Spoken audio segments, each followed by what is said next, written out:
Marcus Aurelius once said, "You have power over your mind, not outside events. Realize this, and you will find strength."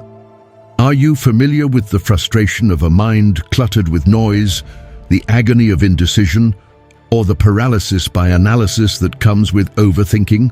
We've all been there, replaying conversations, anticipating outcomes, and trying to solve an endless string of what-ifs in our heads. Today, we will tackle this challenge head-on with 10 practical Stoic strategies to conquer overthinking.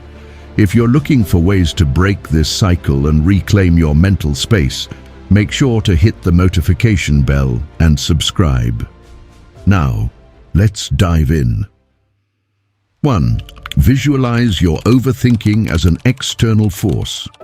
Overthinking can sneak up on you, like fog rolling in on what was a clear day. It starts as a single worry or idea, but quickly expands until it can knock you off your feet. It's a common struggle in today's fast-paced world, where information hits us like hail in a storm. Our minds get crowded with thoughts of what if, what next, or what could have been. Marcus Aurelius, the Stoic philosopher king, once said, "The happiness of your life depends upon the quality of your thoughts." This brings us to our first technique, seeing overthinking as an external force. This isn't about making an enemy out of your thoughts, but recognizing that these thoughts are not the core of who you are. They are invaders of your peace. Imagine those invasive thoughts as clouds passing over a mountain. You are that mountain, majestic and immovable, standing firm as the clouds drift by. Now, how does one fend off these invaders? Stoicism teaches us to observe without engagement. Imagine placing these thoughts in a bubble and watching them float away. This mental exercise doesn't just lessen their weight. It reinforces the understanding that thoughts are transient. They can only disrupt your peace if you hold onto them and give them power. Practicing this visualization creates a mental reflex that can help you detach and let these thoughts go before they build into a storm. As you get better at distinguishing yourselves from this barrage of overthinking, it becomes simpler to see that you are not just a sum of your thoughts. This distinction acts as a shield, much like earplugs in a noisy crowd. It's a deliberate, continual effort that grows stronger with everyday application. When you notice yourself beginning to overthink, stop and picture the thought as noise, unnecessary and separate from who you are. By doing this, you're not only protecting yourself against overthinking, you're also taking back your mental territory and peace, one step at a time. 2. Take control by refocusing your energy. Have you ever caught yourself spiraling down a rabbit hole of what-ifs and doomsday scenarios, replaying the same worries over and over until you're mentally exhausted? It's like having a bunch of browser tabs open in your mind, each with a video playing on full blast, and you can't seem to hit pause. This mental multitasking is a hallmark of modern life, where the pressure to stay on top of everything can lead to a relentless cycle of overthinking. But just like a cluttered desk, a cluttered mind needs tidying up. Redirecting your mental energy isn't just about mental peace. It's about taking back control and quieting the endless noise of what could be, so you can appreciate what is. Seneca, another Stoic sage, effortlessly wove wisdom into words when he said, "True happiness is to enjoy the present without anxious dependence upon the future." This sage advice serves as the cornerstone for taking control by refocusing your energy. To stop overthinking, start by grounding yourself in the now. Focus on a task, even something small, and channel your energy into completing it. This shift in focus pulls you out of the whirlpool of future what-ifs and anchors you in the present moment. The practical application is simple yet profound. engage in an activity that requires your full attention. It could be as simple as organizing your workspace, going for a brisk walk, or losing yourself in a book. These acts require the now, not the tomorrow or the yesterday, commanding your thoughts to align with your actions. You're not just distracting yourself, you're taking command of where your energy flows. Remember, Stoicism isn't about suppressing thoughts, it's about managing them. By choosing where to invest your mental energy, you're practicing a form of mental discipline. The goal is not to avoid overthinking entirely. That's an unrealistic expectation. The goal is to recognize when your thoughts do not serve you and to have the tools to redirect them. It's like training a muscle. The more you exercise this power of refocusing, the stronger and more resilient your mind becomes. You'll find that the once overwhelming tide of overthinking can be tamed wave by wave with deliberate action and presence. 3. Embrace impermanence and practice letting go. Let's face it, our minds often get stuck in a loop, rehashing events past or fretting over the future. This is the playground of overthinking, where thoughts become sticky, lingering longer than welcome. It's a challenge that doesn't discriminate. It affects students worried about exams, professionals stressed about presentations, or anyone trying to fall asleep while their mind races at 100 miles an hour. Amidst this mental marathon, we can find solace in the words of Epictetus, who tells us, "He who fears death will never do anything worth of a man who is alive." Now, while this quote might seem a bit heavy, it's really about the concept of impermanence, which is central to Stoicism.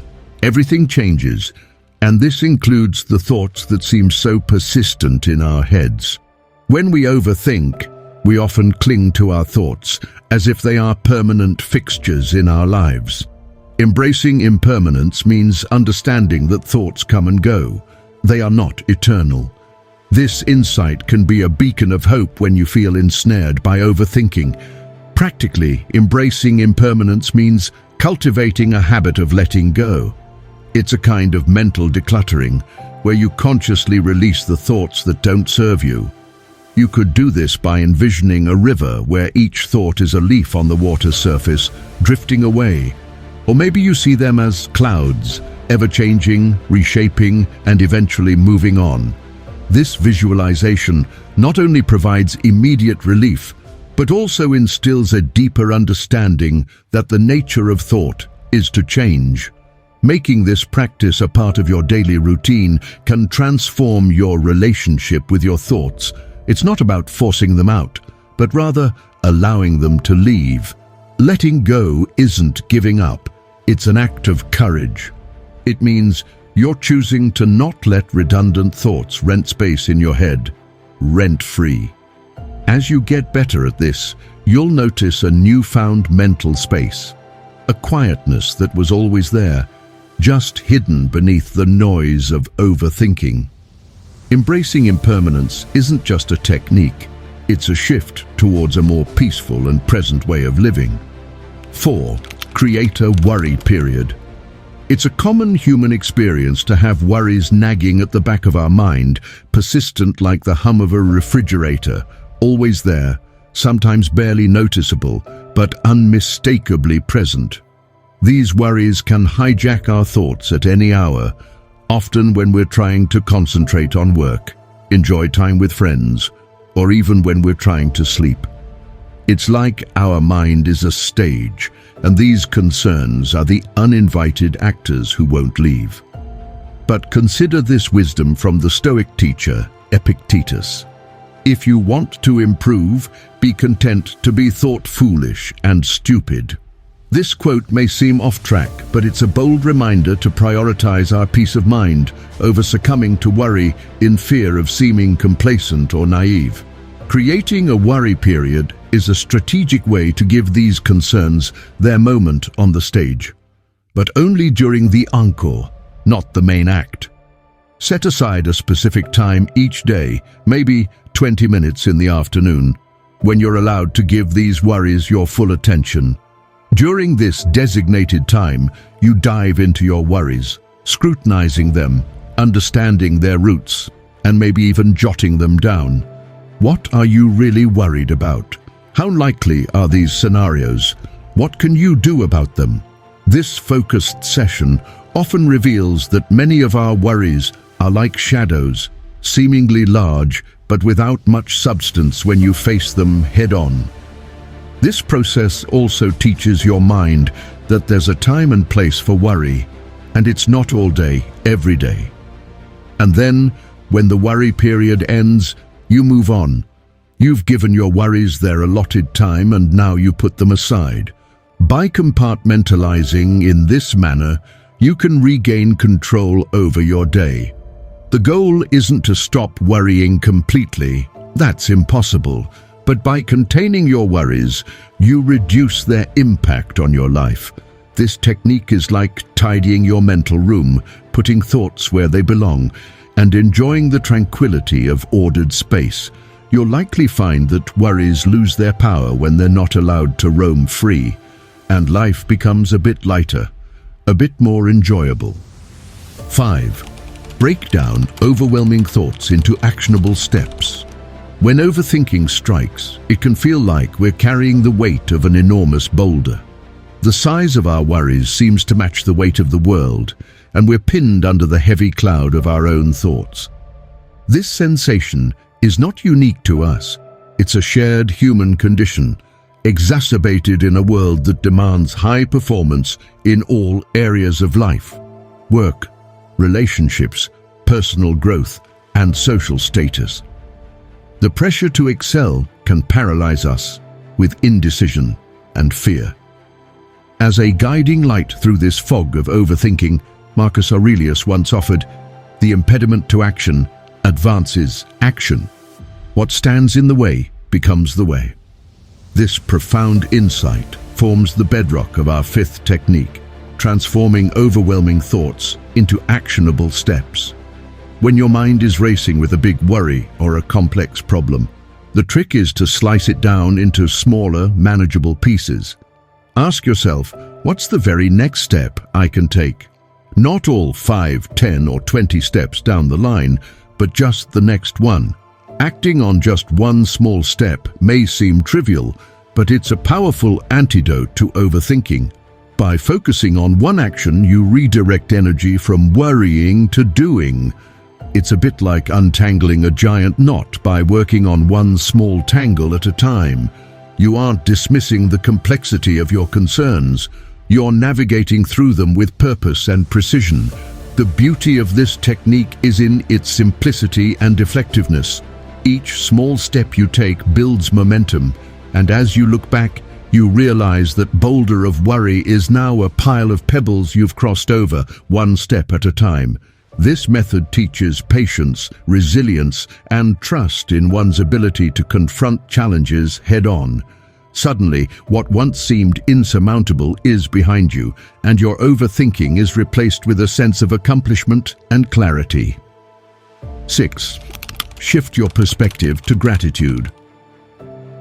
Our minds can be tricky. They often lure us into a maze of overthinking about what we lack, what could go wrong, or what we have yet to achieve. This is a relentless loop that can leave us feeling drained and discontent. Overthinking often stems from a focus on the negatives or the not-yets in life, overshadowing the good that's already present.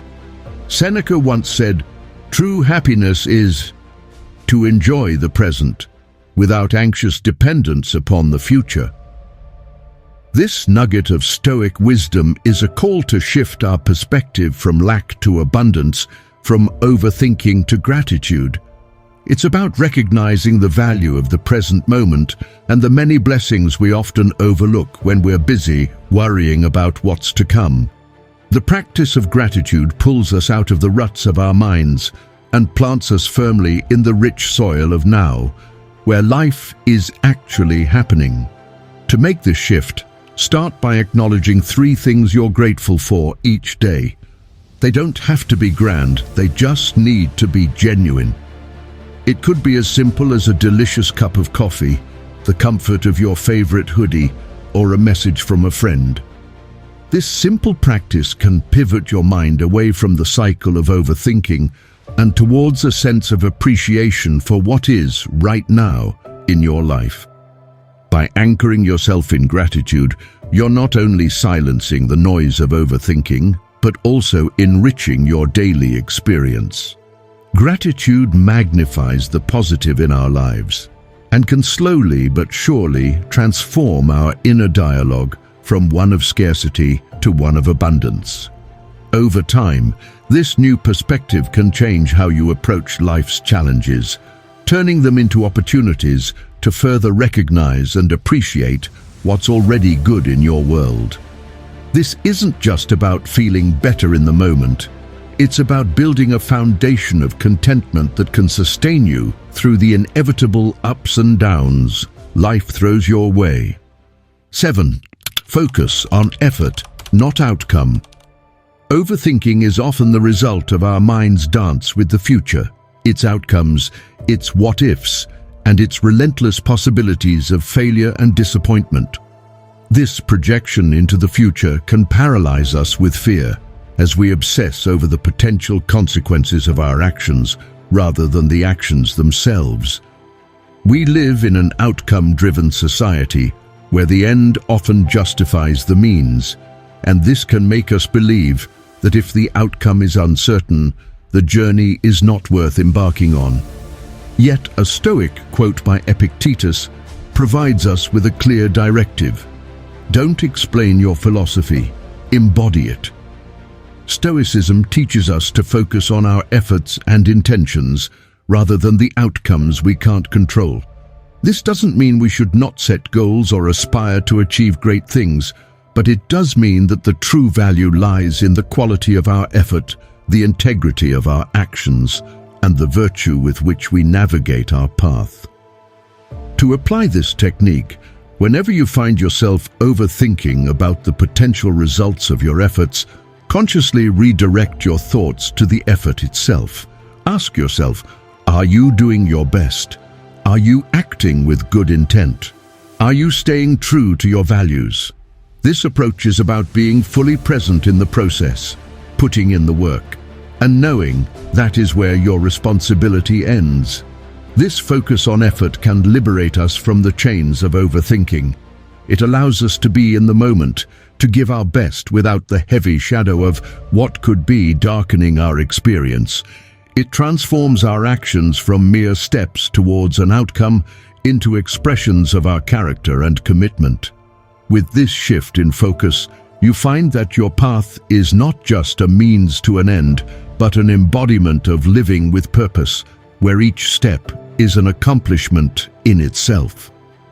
The final 3 strategies open the door to fresh perspectives, empowering you to tap into untapped strengths, foster practical resilience, and handle life's complexities with a sense of balance. 8. Practice voluntary discomfort. Our minds often lead us into a whirlpool of overthinking when faced with potential discomfort or change. We play scenarios over and over, trying to predict every outcome, preparing for every possible discomfort. This mental rehearsal can be exhausting. The comfort zone becomes a mental prison where growth is stunted and overthinking becomes the warden. Marcus Aurelius once remarked, "The art of living is more like wrestling than dancing." This reflects the Stoic practice of engaging with challenges head-on rather than avoiding them. By practicing voluntary discomfort, we can train our minds to handle uncertainty and reduce overthinking. It's about small, chosen actions that take us out of our comfort zones, teaching us resilience and adaptability. To integrate this into modern life, start with something small, like taking a cold shower, sleeping without a pillow, or walking instead of driving. Do something that disrupts your normal routine and sit with whatever feelings arise without judgment. This isn't about punishment, it's about showing yourself that discomfort isn't as scary as your overthinking mind makes it out to be. Voluntary discomfort has the paradoxical effect of increasing comfort, with the various aspects of life.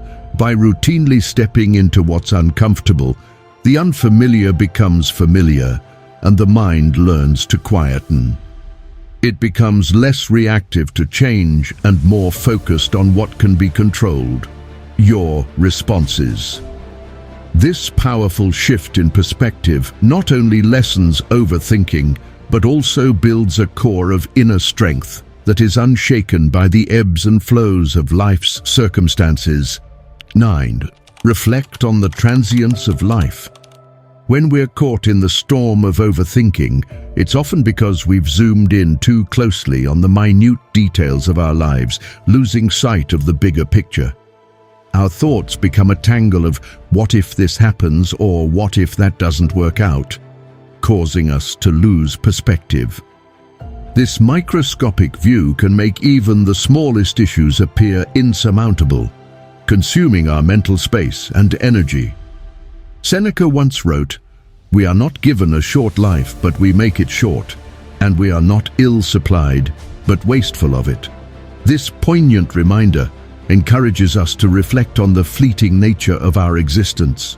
Each moment spent overthinking is a moment not fully lived, a slice of life not savored. Stoicism prompts us to ask ourselves whether our worries will hold any weight in the grand timeline of our life.